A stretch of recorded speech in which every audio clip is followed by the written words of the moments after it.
Just setting it all up.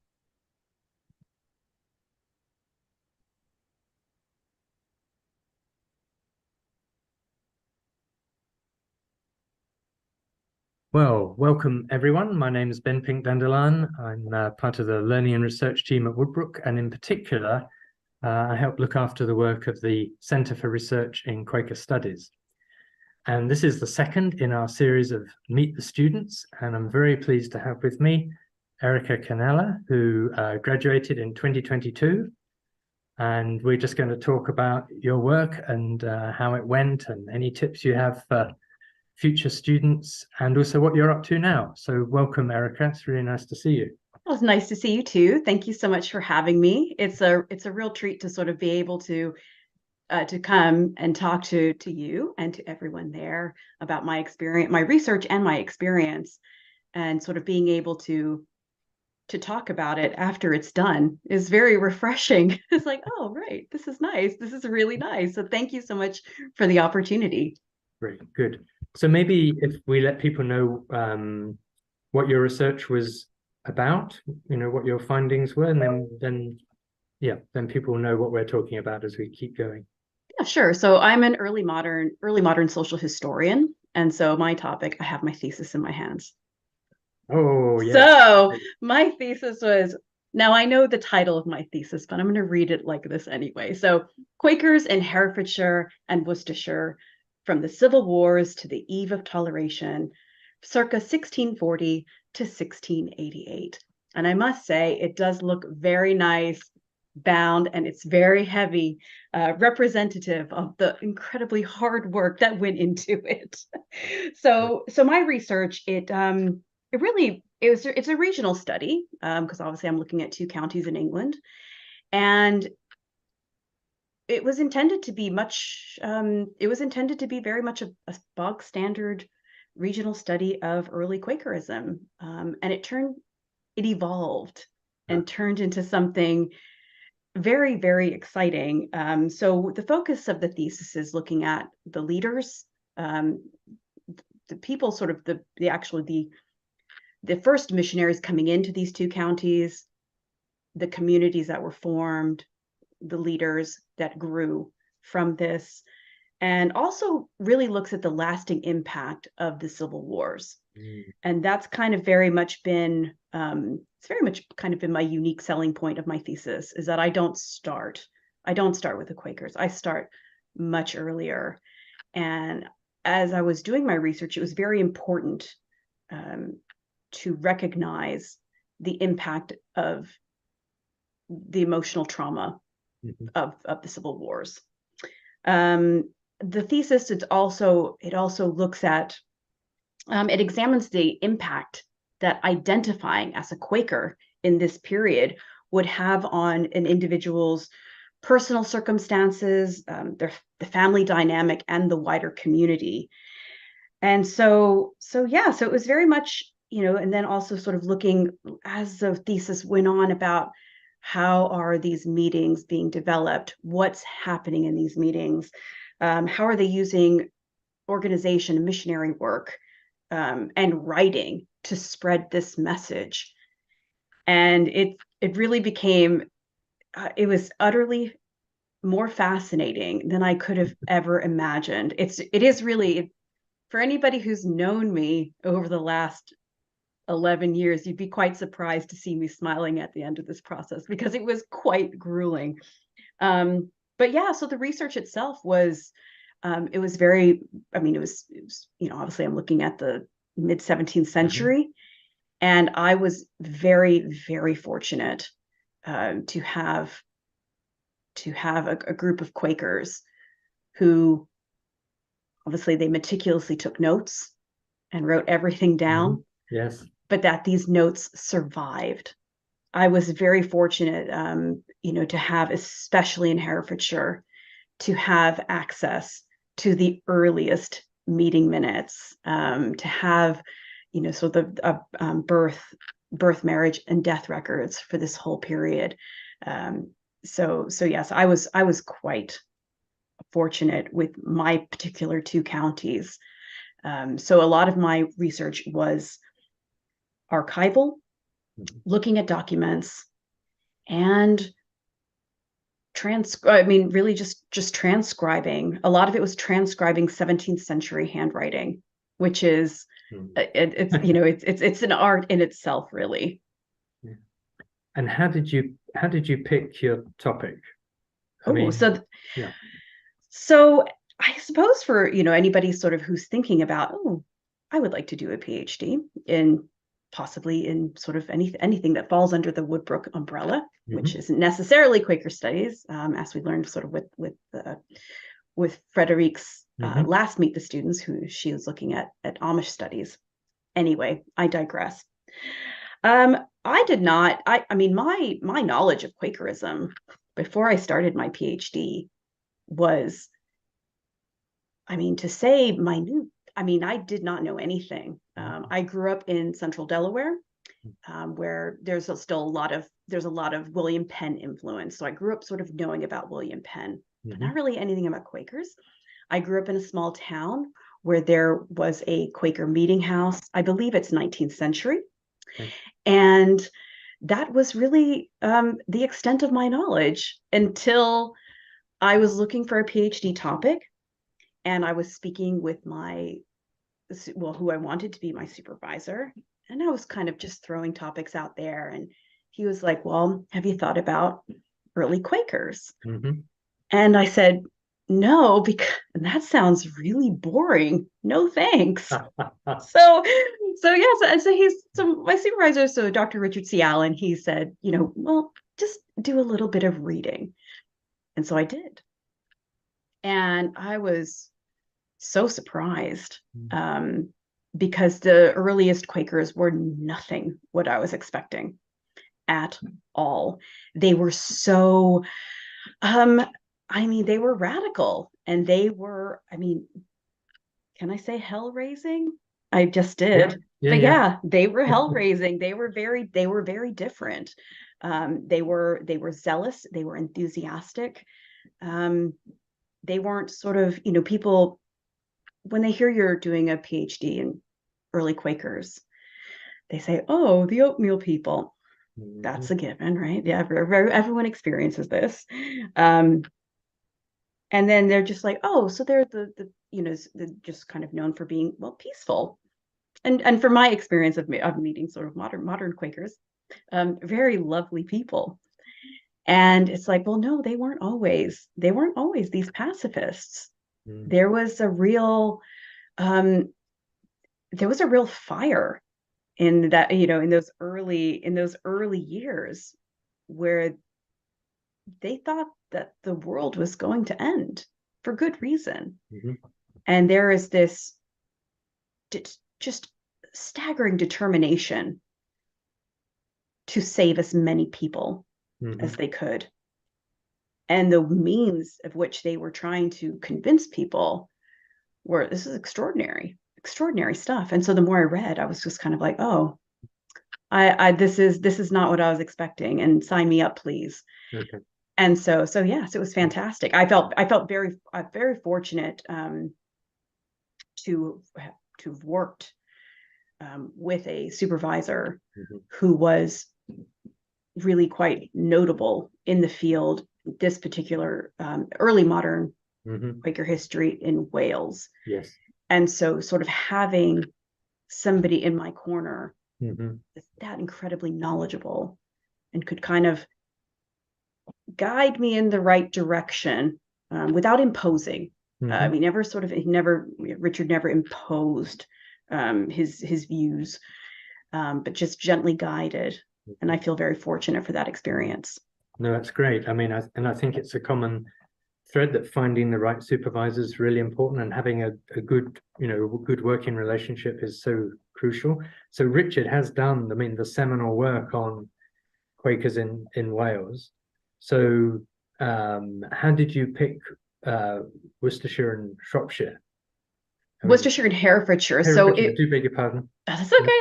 Originally, that's the thing, is that originally, sort of, my thesis, like it was amorphous, much like the early Quaker movement. It just kind of, because at first my thesis topic did cover Shropshire. Mm, Originally covered Shropshire, Herefordshire, Worcestershire, and Gloucestershire. wow.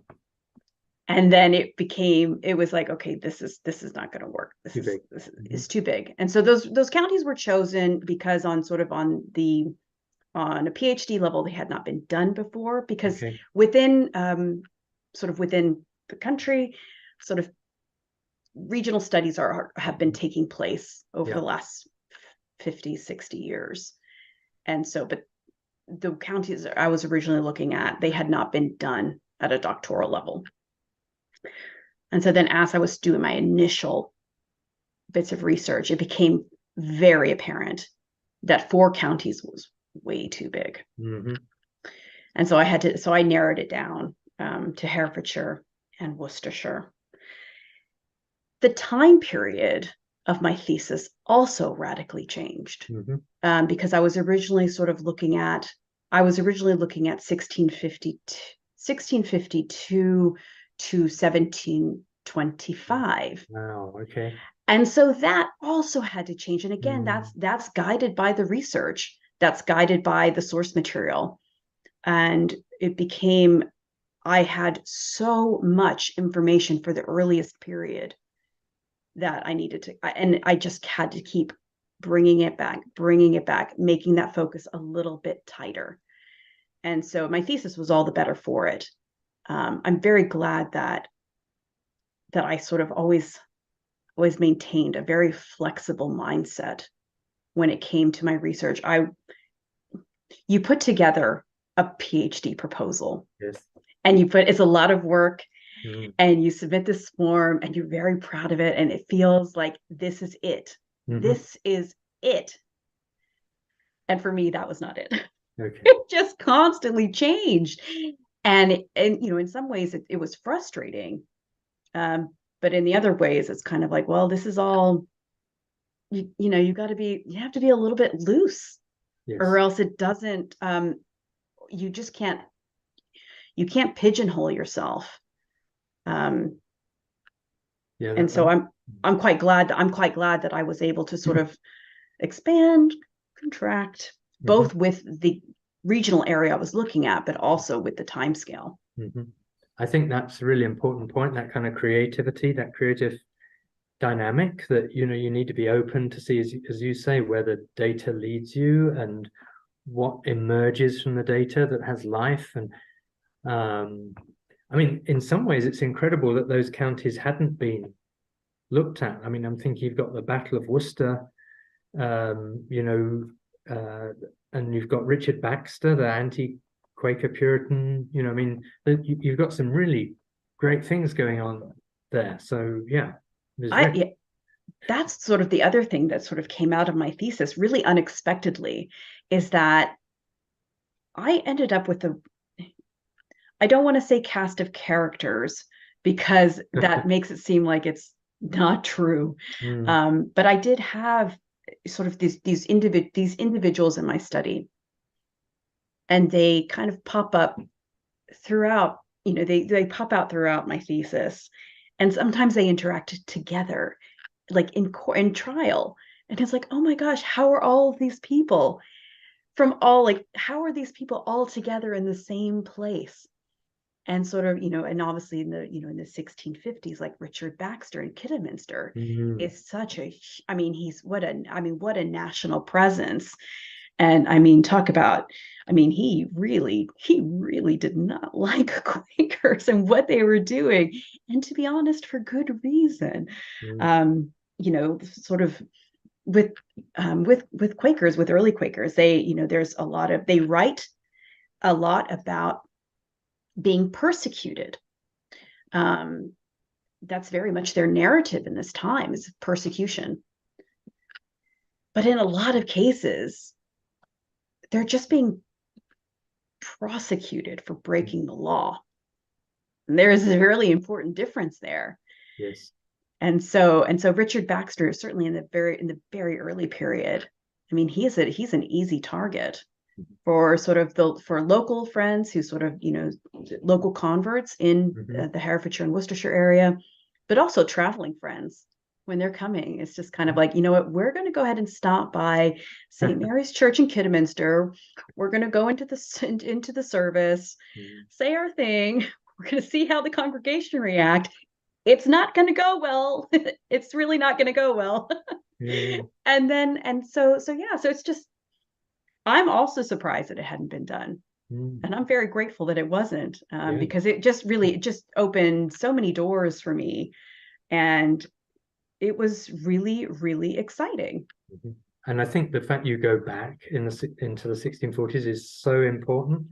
And I think that's going to be a real lesson for a lot of us who have been looking at early Quaker history, that we need to really take account of, the years before, the War of the Three Kingdoms, the Civil War. Yeah. That's what I've hoped has been the legacy, or hope will be the legacy of my work, is that people sort of, when they're looking at early Quaker history, take a big step back. Yeah. Because there is so much there. And one of the most interesting things about sort of looking at the Civil Wars are the printed primary sources. Obviously, we know later on, Quakers are, they take full advantage of the printing press and use it magnificently.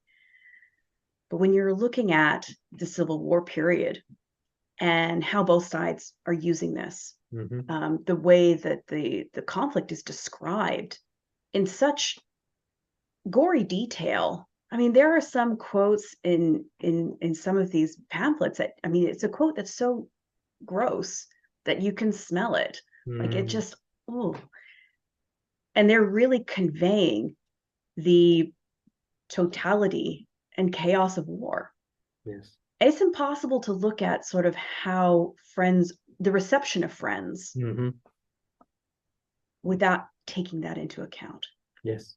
Because it really, the way that it's conveyed, it is end times. Like that's that, this is, there's the famous track, The World Turned Upside Down. I mean, that is absolutely what it must have felt like. But also just sort of going back and forth, and particularly with my two counties, is that because of geographically where they were, it was a constant battle back and forth. Who's in power now? Who's in power now? Who's plundering? Which soldiers are plundering? What is going to be set alight now? And so so to come out of that, and then you have these traveling ministers coming into town, and they're offering something very different. It's attractive. It's hope. But it's also, it's challenging this, it's challenging the state church. Yeah. And so you can kind of see, after having lived through that, how much of an impact that's going to have on the early movement. Yeah.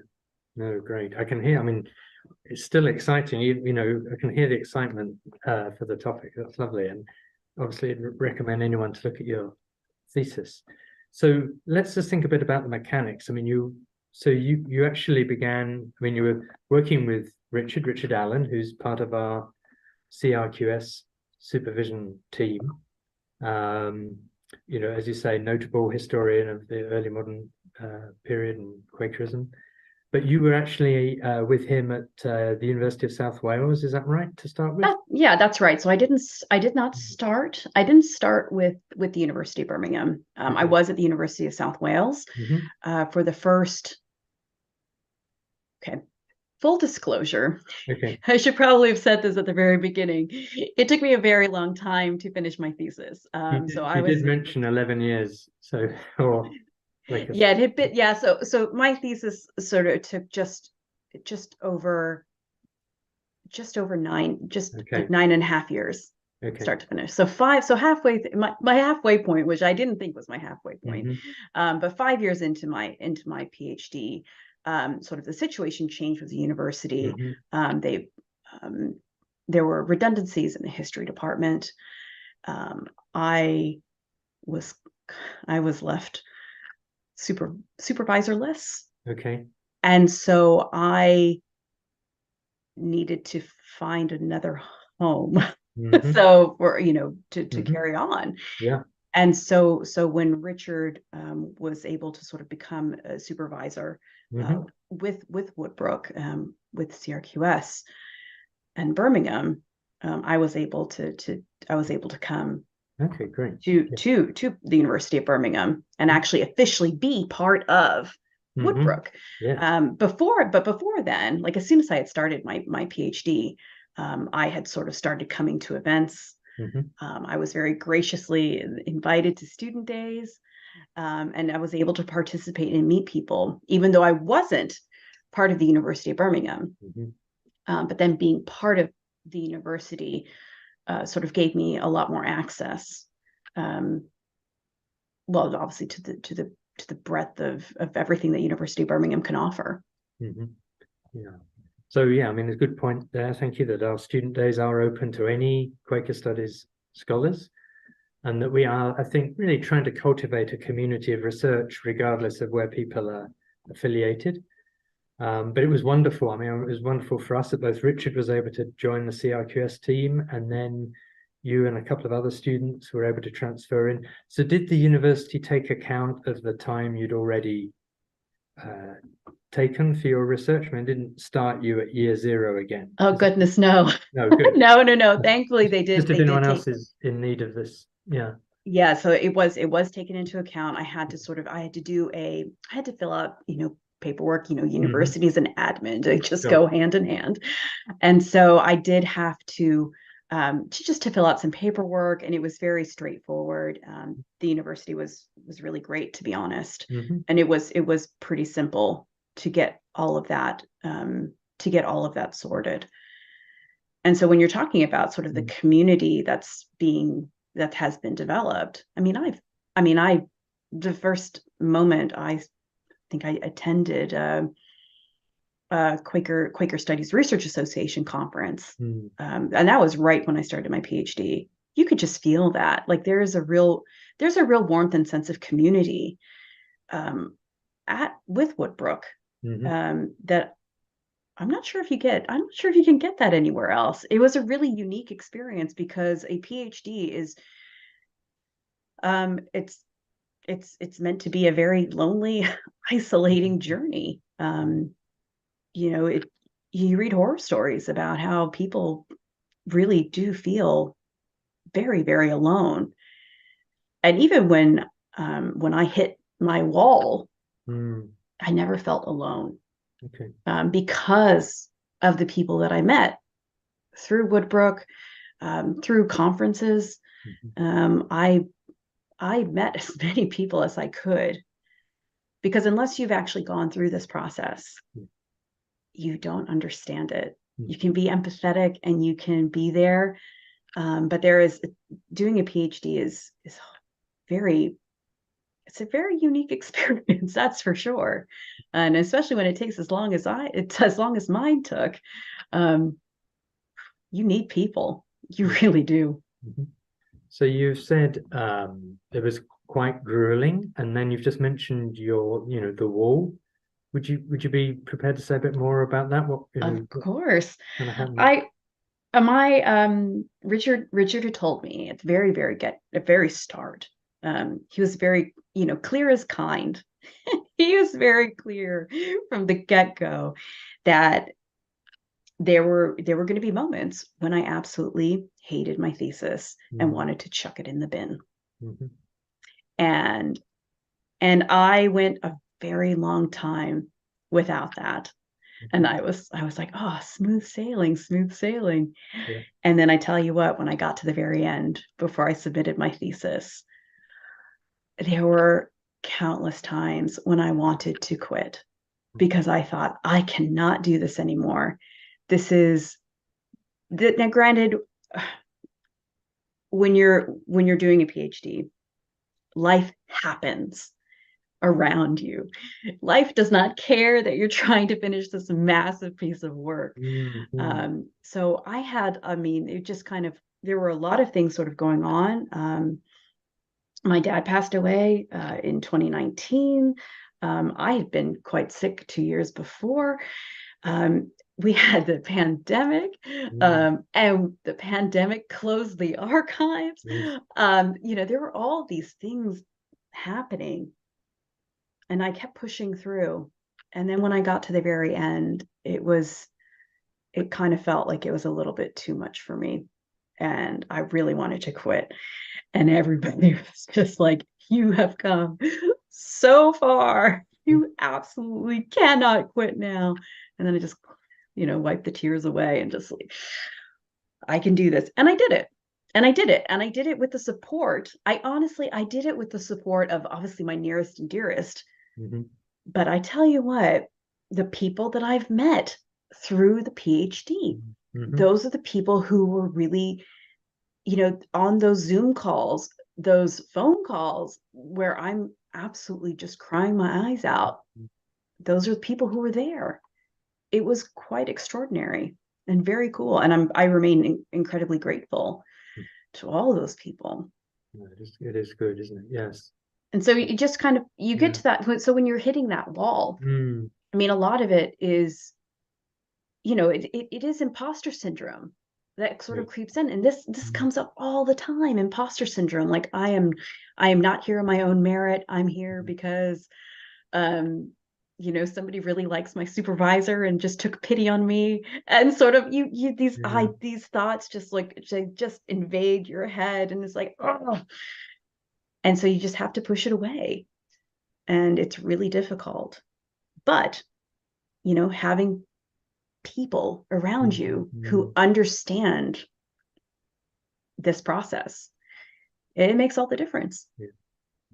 I think it is really difficult because it's a piece of work. It's like a qualification. It's unlike probably anything we've done before. You are, as you say, much more on your own with it. You're not sitting in a class with other, say, master's students or something like that. And you kind of do it once, and you've got no yardstick of, whether this is okay or not okay. And, plus all our own insecurities and concerns, and often we can't see the value of our own work, I think. I mean, one of the common refrains in Fivers, in the defense of the thesis, is that someone's maybe underselling the value of their work.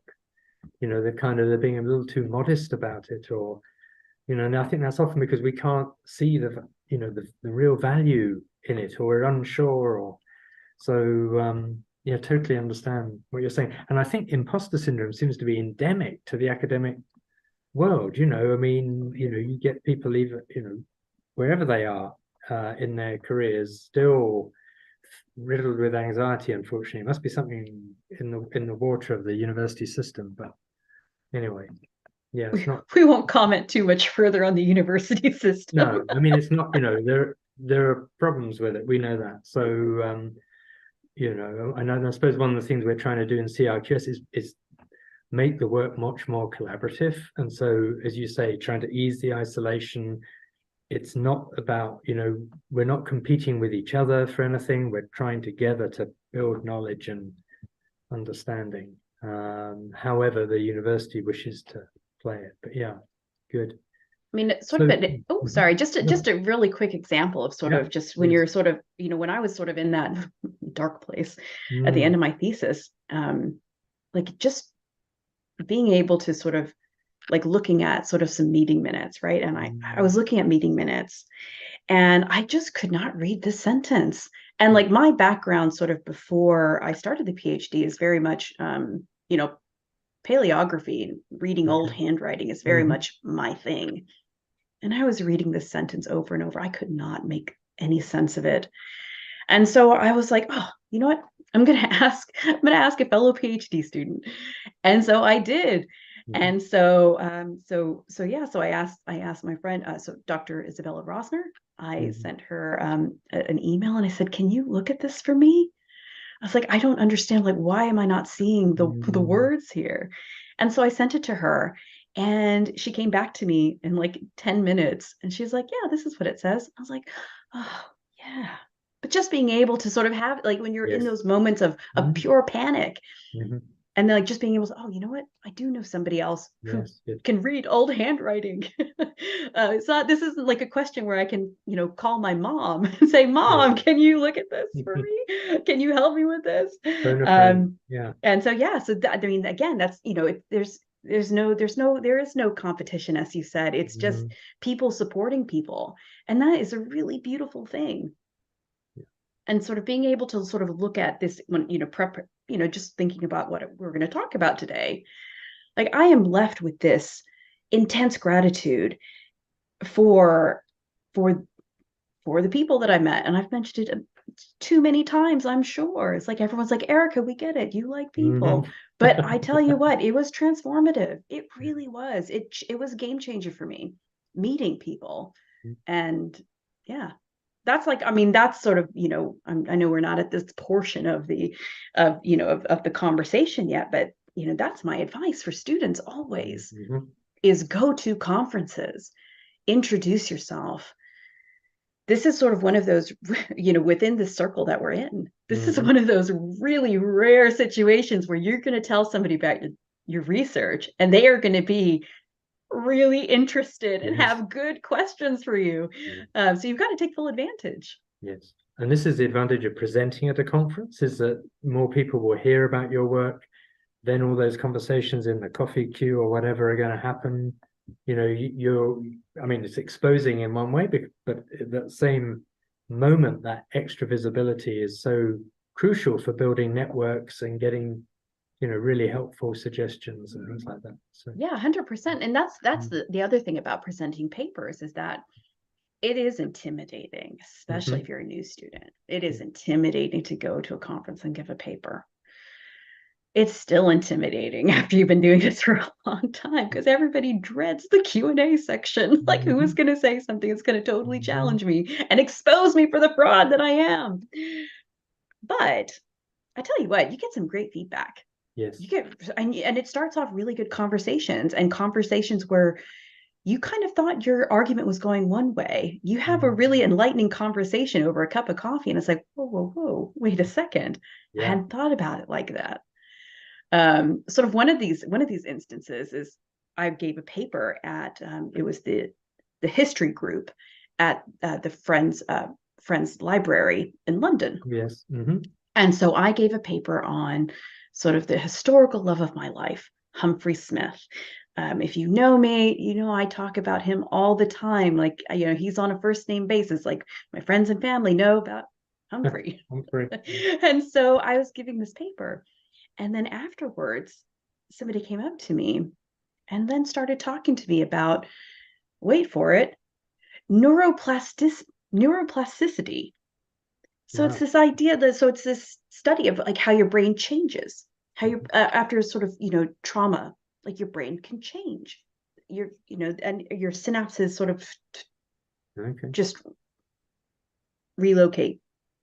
I know I am not a scientist. That is not how that process works. But she was talking to me about, have you thought about neuroplasticity? So with Humphrey Smith, so basically he's in prison, dying a really, sounds like a really horrific death.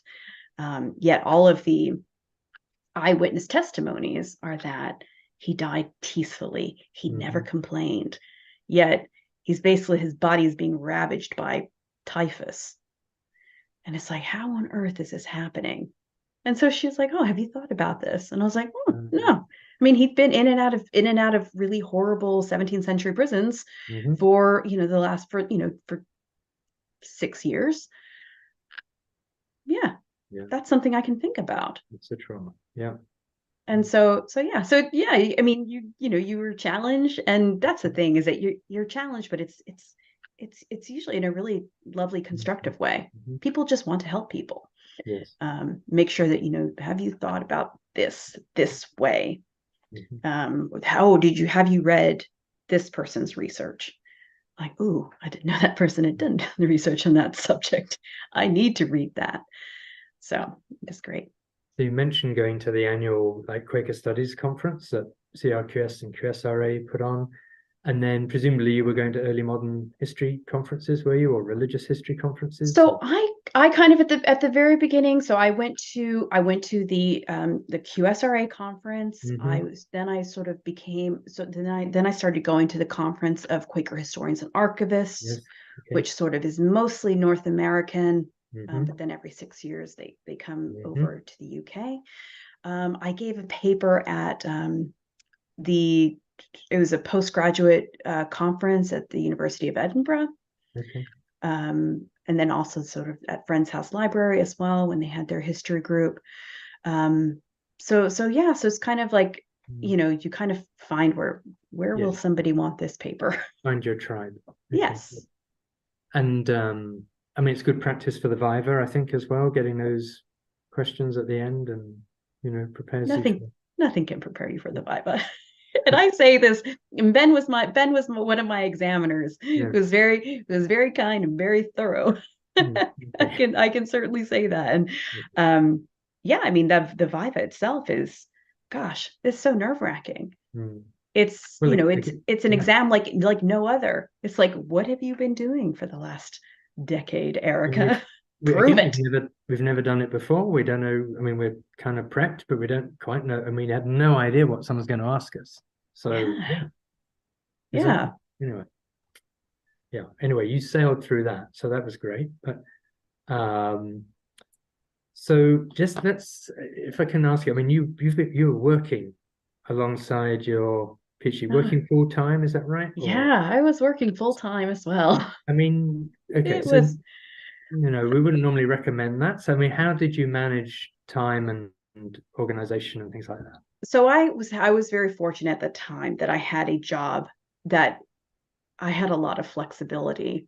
Hmm. I had a lot of flexibility and, to be quite honest, not a whole lot to do. So I was very open with my employers when I decided to Hmm. go back to university, and because I did a master's degree first, and I kind of explained, like, this is what I'm doing. Hmm. And so yeah, so I was very fortunate that I did have very understanding employers.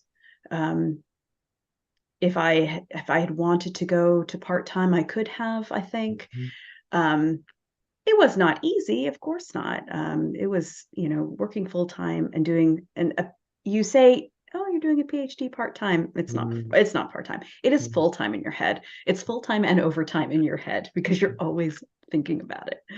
Hmm. And so that's kind of, it's really important when you're undertaking such a massive project like this, is to try and cultivate some sort of work life balance, because it's very easy Oh, to get swept up and be unable to relax. I say this from experience. okay. I found relaxing really difficult. I found not working on my thesis really difficult, because there's always something to do.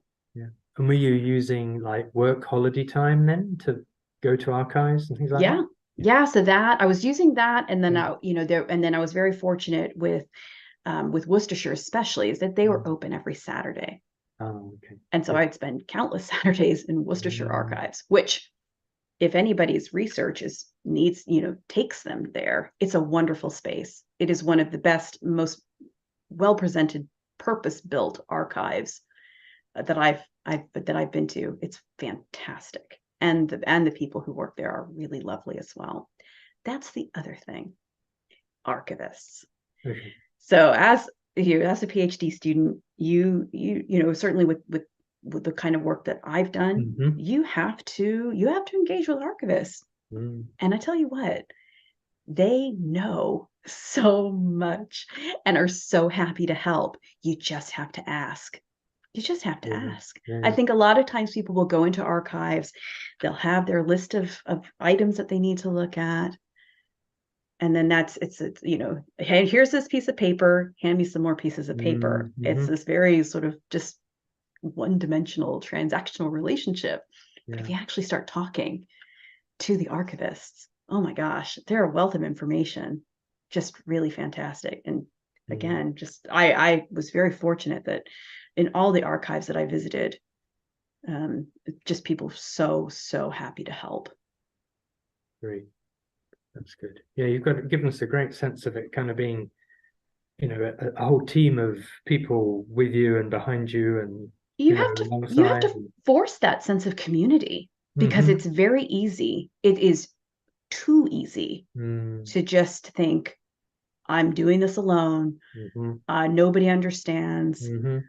or somebody's going to steal my work, Yeah. or Yeah. there's like all these things but Mm-hmm. it's easy to isolate yourself Yes. Yeah. and just kind of get lost in your own thoughts, Yeah. and sort of just become so single-minded, like looking at the screen. um Okay. yeah, you definitely have to create a community. It doesn't have to be, you don't have to be best friends with everybody. Oh. um but it really it was helpful in ways that I did not expect, Mm-hmm. especially at the end of my thesis. When I sort of came to the very end, uh, I had to sort of I needed a little bit more supervisory help. Mm-hmm. My supervisor, who's sort of been with me throughout the whole process, he fell ill and was Mm-hmm. unable to sort of work with me on the last 2 months of my thesis. And so, because of the relationships that I built, I panicked, but Okay. I panicked and called Yes. Good. people and Mm-hmm. said, "Can you help me? Mm-hmm. Can we do a mock viva? Mm-hmm. So I'm prepared." Mm-hmm. And people stepped up. Yeah. When I needed help, people really stepped up to help me. And I felt, it was terrifying, um, but also quite affirming. Yeah. Good. So you, as I say, sailed through the Viva, just a few things to sort out, and then there it is, the beautiful hardbound copy. It's online within the University of Birmingham e-theses collection. And for some people, then it's like a big anticlimax, because one minute in your case, for 9 years, you've been on the cutting edge of scholarship. Everyone's always kind of either helpfully or unhelpfully asking you how it's going. That's the worst And question. Don't ever ask yeah, that to a PhD student. How's your mm, thesis going? You yeah, let that person tell you how their thesis yeah, is yeah. going, because chances are not good. It's And not it's, going as well. you say, it's whirring around in the head all the time, and then it's done. Yeah, And did you have a sense of anticlimax, or just kind of, or vacuum, or it was relief, or it whatever? was weird. Mm, It was really weird, because for the first time, because I did a master's degree and I finished that on time in 3 years. hmm. So I'd been essentially in study for 13 consecutive years, and then it was over. Wow. And there was a real sense of, obviously there's this intense sense of accomplishment, Mm, um but also it's kind of like, oh, I have free time. mm, I don't feel guilty for yeah. not being at my desk working. It's honestly, it's been really good. And I took a different path. I started my PhD fully intending on being a part of academia forever. I wanted to teach. That was all. Mm, I'd always wanted to teach on a university level, okay. always. Okay. And then everything sort of changed in higher education in the UK, and also in the US as well. And so I was kind of left at the end, and I was like, okay, well, what do I do now? Mm, I've, there aren't a lot of jobs advertising for, early modern social historians with an mhm. emphasis on early Quaker history. Like, it's just not there. And so I went into publishing instead. Okay. So I'm an editor. I'm an editor for a publisher, Hmm. and it's sort of, I'm able to sort of really use the sort of the mechanics of what I learned as a student, in that I'm a hard editor. I do not mess around with references. It's like, you Mm, better reference, and you better reference right. hmm. No plagiarism on my watch. Don't even try it. Hmm. So there are those things that those sort of transferable skills. Yeah. But on the other hand, I've also been able to sort of stay within I've also been able to stay within the community Mm-hmm. very much on my terms. Mm-hmm. So I'm sort of still a part of the conferences. Mm-hmm. And so I, like to participate as much as I can. Sort of now that things are sort of with conferences, things are sort of ramping back up again, where it feels a little bit sort of how it was before the pandemic. So that's nice. And then sort of, I'm going to be on a Civil Wars podcast early next year. Mm-hmm. Sort of again talking about early Quakers and this whole experience of emotional trauma during the Civil Wars. And so I'm able to sort of pick and choose sort of what I want to do and how I want to do it. I decided not to do an academic book. Go to an academic press and sort of have the big monograph of my thesis, because I didn't want to write like that again. I wanted to write something a lot more accessible. And so what I've done is I have a contract. I'm writing a trade book. So like a book that you'll kind of find in any bookstore in the UK and in the US in 2025, autumn 2025. And so I'm writing about the darker side of early Quakers. And it's very much sort of taking these really incredible stories that I found in my research and sort of building up around that, but writing for anybody. I want to be an accessible historian. I want to share my enthusiasm for my subject. Like I really do. I've loved what I've done. I'm really proud of it. And I want people to be able to access that in a way that's not intimidating. That's not sort of bogged down in sort of academic jargon. I want, it's kind of my dream to sort of to write more or less the way that I talk. Yeah. And so that's sort of like that's my big project now, is sort of putting together this book. Which I'm really excited to see where it goes. So my publishers are really, they're really excited about it as well, because it is something different. Yeah, good. It is taking sort of the early Quaker story and trying to make it mainstream. Sort of in my book pitch, like I truly believe that the early Quaker history is as tantalizing and as exciting as the witchcraft trials. Sure. It really, I mean, I truly believe that. And so that's the kind of history that that's what I want to do. That's the history I want to write and put out into the world.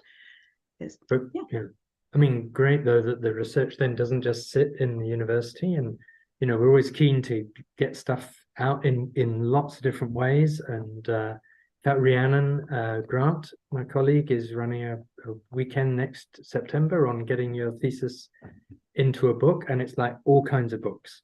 I mean, she's done this as well, written for a range of audiences. And I don't think we need to be precious about whether it's an academic book or that's great. So well, good luck with that. That sounds really interesting. And I think again, part of a wave of looking at Quaker history afresh with less rose-tinted spectacles, and just saying, actually, these are real people who do all kinds of things. They were real people doing in sometimes weird things, and just unexpected, but that's what they were feeling. It was very emotion driven. That sort of like the main takeaway from all of my research was that the individual experiences, they really mattered, and they shaped early Quakerism. Just full stop. Great. Well, brilliant.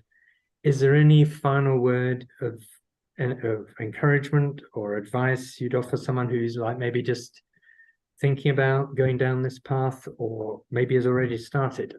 Yeah, I mean, I think that, it's really important to find a supervisor that you get along with.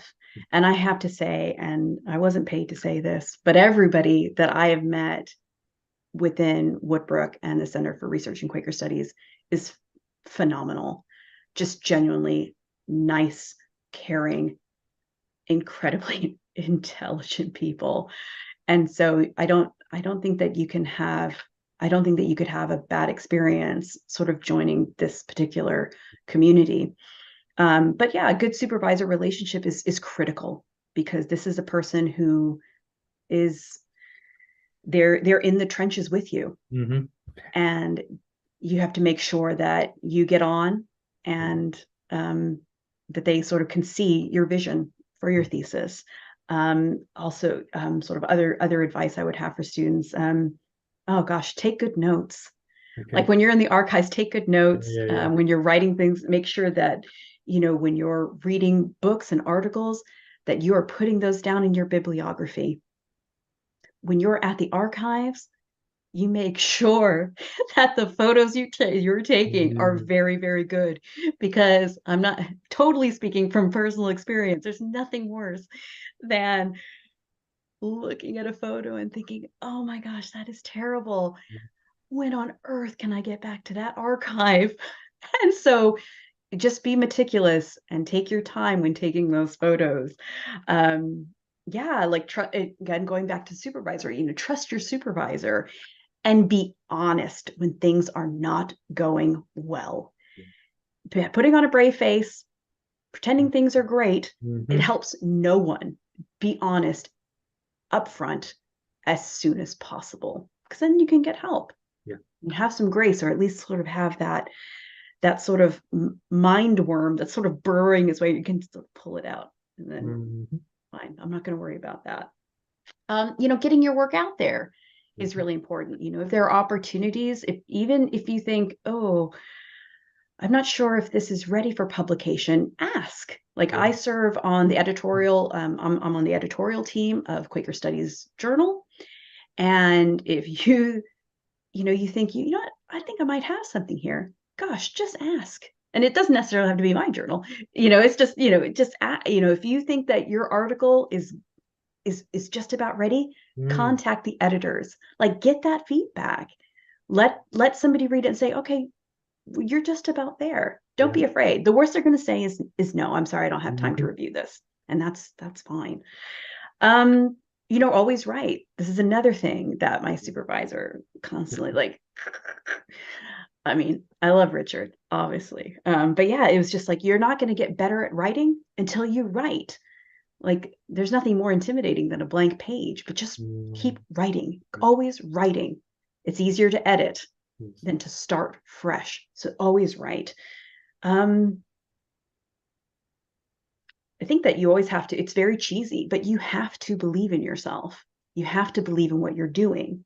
Sometimes that is hard, but you can't ever lose that belief that you have in your ability Yeah. and the work.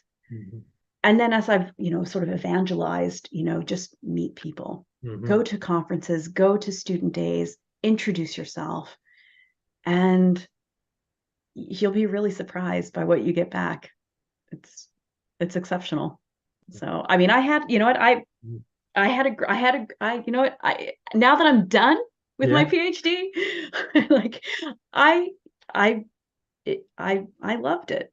I Mm. did. I really did. Yeah. Great. Well, thank you so much, Erica, for your time and your insights and for sharing so openly about your experience. It's going to be really helpful for other people. This is an ongoing series. I'll be back in February. I'll be talking with Mark Frankel, who did research on the Quaker MP T. Edmund Harvey, and also with Andrew Fincham, who did work on Quakers and commerce in the 17th and 18th centuries. And we hope to just continue to bring you these interviews. So thank you, Erica. Thank you again. We'll Thank obviously you. meet up the road, which is lovely. Oh, Okay, do take yes. care and good luck with all your